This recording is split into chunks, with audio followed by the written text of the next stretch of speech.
हरिओम तत्सत। अगर आप कोई चीज़ मांगते हैं परमात्मा से, प्रकृति से, लेकिन अपने दिल की गहराई में आपको यह यकीन नहीं होता कि ये जल्द हासिल हो जाएगी क्योंकि ये बहुत बड़ी है, तो आप ही हैं जो अपने पास आने के लिए इसको रोक रहे हैं।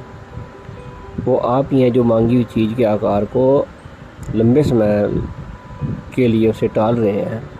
देखिए, सृष्टि में आकार या समय का कोई बंधन नहीं होता। सृष्टि में के हृदय में हर चीज़ वर्तमान में मौजूद है। आपका मन जो है उस पर भरोसा रखो, अपने आप पे भरोसा रखो। एक बार जो परमात्मा से मांगो उस पर दृढ़ विश्वास रखो कि वो मुझे मिल जाएगा। फिर अपने कार्यों में लग जाओ, अपने काम निश्चिंत होकर करते रहो, आपको चीज़ जल्दी मिल जाएगी। ऐसा क्यों होता है कि छोटी चीज़ मांगने से जल्दी मिल जाती है?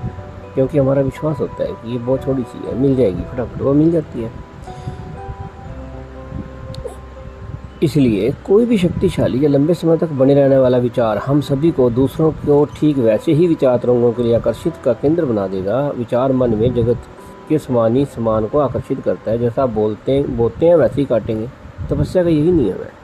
ये तपस्या का क्या नियम है कि आप एक धारणा को, एक क्रिया को, एक मंत्र को, एक ध्वनि तरंग को बार बार बोलते हैं तो आप प्रकृति में उसे प्रकट कर देते हैं।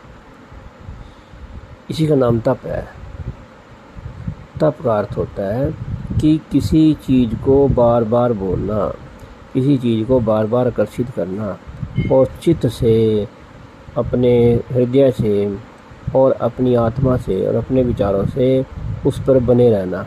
यानी जैसे हम चाहते हैं कि हमें कोई भगवान विष्णु के दर्शन हो तो हम क्या करते हैं? चित्त से, दिल से हम उसका ध्यान करते हैं। वो ध्यान हमें दिखना चाहिए। मन से हम उस मंत्र में स्थिर हो जाते हैं, विचारों से हम उसी में लीन हो जाते हैं। तो जब हम इस प्रकार एक चित्त होकर के एकाग्र मन से किसी क्रिया को दोहराते हैं तो वो शक्ति हमारे सामने प्रकट हो जाएगी। यही हर चीज़ के लिए लागू है। हर चीज़ के लिए, हर शक्ति के लिए, हर सुख के लिए, हर एक कार्य के लिए। जो पुरुष या महिला प्रेम से भरे हुए हैं उन्हें हर तरफ प्रेम ही दिखाई देगा और दूसरों के प्रति के प्रेम को आकर्षित करते हैं। अपने हृदय में नफरत रखने वाले मनुष्य को भरपूर नफरत मिलती है जिसे वह झेल सकता है। जो व्यक्ति लड़ाई का विचार रखता है उसे आमतौर पर लड़ाई मिलती है, इसके बाद ही वह आगे बढ़ पाता है और यह सिलसिला चलता रहता है। हर व्यक्ति को वही मिलता है जिसके आह्वान का मन की बेतार प्रणाली यानी टेलीग्राफी पर करता है।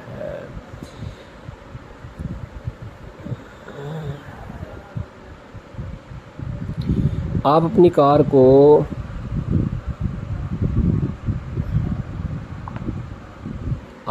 कार को ईंधन से भरा रखने में सावधान रहते हैं।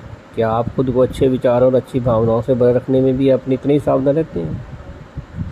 जब आपके पास सही ईंधन हो और वह पर्याप्त हो तभी आप जीवन में अपनी मनचाही दिशा में जा सकते हैं। आपको हर दिन सृष्टि से, परमात्मा से हजारों संदेश मिल रहे हैं। सृष्टि के संप्रेषण के बारे में जागरूक बनना सीखें, जो हर पल आपसे बात कर रही है और आपका मार्गदर्शन कर रही है। यहाँ कोई दुर्घटना नहीं होती, कोई संयोग नहीं होते। हर विज्ञापन जिस पर आप गौर करते हैं, हर शब्द जिसे आप सुनते हैं, हर रंग, हर गंध, हर ध्वनि, हर घटना और हर स्थिति के जरिए सृष्टि आपसे बात कर रही है और आप ही अकेले ऐसे व्यक्ति हैं जो अपने लिए उसकी ज़रूरत को जानते हैं और यह जानते हैं कि आपको अवचेतन मन में क्या कहा जा रहा है। देखने के लिए अपनी आँखों का इस्तेमाल करें, सुनने के लिए अपने कानों का इस्तेमाल करें, अपनी सभी इंद्रियों का इस्तेमाल करें, क्योंकि उन सभी के जरिए आपको संदेश मिल रहा है और ये हर समय मिल रहा है। हर समय आपको संदेश मिल रहा है। इसी तरह से याद रखने का मतलब है जागरूक बनने को याद रखना। इसी पल जागरूक बनना सीखें। जागरूक बनना, अपने आसपास की हर चीज़ को देखना है, अपने आसपास की हर चीज़ को सुनना है, अपने आसपास की हर चीज़ को महसूस करना और वह उस पर ध्यान केंद्रित करना। और इस वक्त आप कर रहे हैं। आप आमतौर पर लोग अनचाही चीज़ों के और अपनी ओर आकर्षित कर लेते हैं। क्यों? क्योंकि वो जागरूक नहीं होते हैं।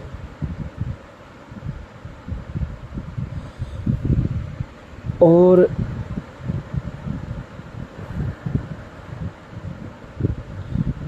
क्यों? क्योंकि वे जागरूक नहीं होते कि वे अतीत और भविष्य के बारे में अपने दिमाग के विचार सुन रहे हैं। वे तो इस बारे में भी जागरूक नहीं है कि इन विचारों को सम्मोहित हो रहे हैं और इस वजह से अपना जीवन अचेतन रूप में ही जी रहे हैं। जब आप जागरूक बनने को याद रखते हैं तो आप तुरंत जागरूक बन जाते हैं। आपको बस इतना याद रखना है कि आपको याद रखना है। अब क्या, जैसे आप मेरी बात सुन रहे हैं तो आपका ध्यान कहीं और भी होगा, आप कुछ और भी कर रहे होंगे, तो आप बात ध्यान से नहीं सुनेंगे, आपको ना अनुभव होगा।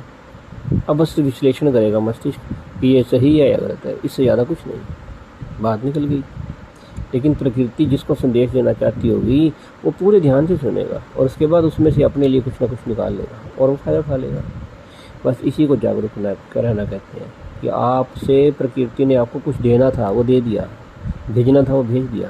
किसके ज़रिए भेजा, कैसे भेजा, क्यों भेजा, ये बातें उतनी महत्वपूर्ण नहीं है, लेकिन उसने भेज दिया, संदेश भेजा, आप जागरूक हो गए, आपने सुन लिया, आपको अनुभव हुआ कि ओहो यहाँ मैं सही हूँ, यहाँ मैं गलत हूँ, मैं ऐसे करूँगा, और आपको संदेश मिल गया। किसी चीज़ की इच्छा करना नियम का सही तरीके से इस्तेमाल करना है, उसके साथ तालमेल बिठाना। आप उसे ही अपनी ओर खींचते हैं जिसकी आप इच्छा करते हैं। किसी चीज़ की ज़रूरत होना नियम का दुरुपयोग है। आप उसे आकर्षित नहीं कर सकते जिसकी आपको ज़रूरत है। अगर आप महसूस करते हैं कि आपको इसकी तुरंत या बुरी तरह से ज़रूरत है तो इसमें डर जुड़ा हुआ है। इस तरह की ज़रूरत की चीज़ें हमेशा दूर रहती हैं। हर चीज़ की इच्छा करें, ज़रूरत किसी चीज़ की इच्छा ना करें, यानी ज़रूरत किसी चीज़ की ना रखें, क्योंकि इससे अब समस्या पैदा होती है। बस आप इच्छा करें और फिर विश्वास रखें। जितनी इच्छा अच्छी और सुस्पष्ट होगी उतना ही आपको सुखद और आनंदित अनुभव होगा। जितनी गलत होगी उतना ही बाद में आपको परेशानी होगी, क्योंकि नेगेटिव तरंगें फिर अपने आप तंग करने लगती हैं। हमेशा अगर कुछ आपको चाहिए तो सबसे पहले मांगो, सोच समझकर, दृढ़ रूप से, स्पष्ट रूप से अपनी मनचाही चीज़ को मांगें और परमात्मा से, जिस पर आपको भरोसा है, उसे ये विश्वास रखें कि परमात्मा के पास वो चीज़ है। मांगना ही सबसे पहले सृष्टि में निर्माण करने की पहली प्रक्रिया है। दूसरा कदम है विश्वास करें। अपने मन में विश्वास रखें कि आपने जो मांगा है वो तुरंत आपका हो चुका है। उसका आपका विश्वास आपकी इच्छा को एक माध्यम बना देता है जिससे ये आध्यात्मिक से भौतिक जगत में आती है। विश्वास करना प्रकट करने का सबसे अच्छा कदम है। विश्वास करना सबसे ज़्यादा जरूरी। विश्वास है तो आपका कार्य शीघ्र होगा। अगर आपका भरोसा दृढ़ है, आपका संकल्प सिद्ध है और आपका संकल्प शुद्ध है तो इससे आपकी कार्य सिद्ध होगा। बड़े बड़े योगी अपने विश्वास को ही सिद्ध करते हैं कि जो उन्होंने चाहा, जो मांगा वो मिल गया। जिस दिन ऐसा होता है वो कहते हैं हाँ मैं सिद्ध हो गया। असल में उनका विश्वास दृढ़ हो गया। तीसरा कदम है पाना।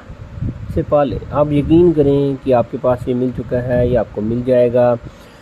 पाना प्रकट करने का तीसरा कदम है और यह आपके सक्रिय और निष्क्रिय को मिलाने का परिणाम है, जिससे आदर्श सृजन होता है।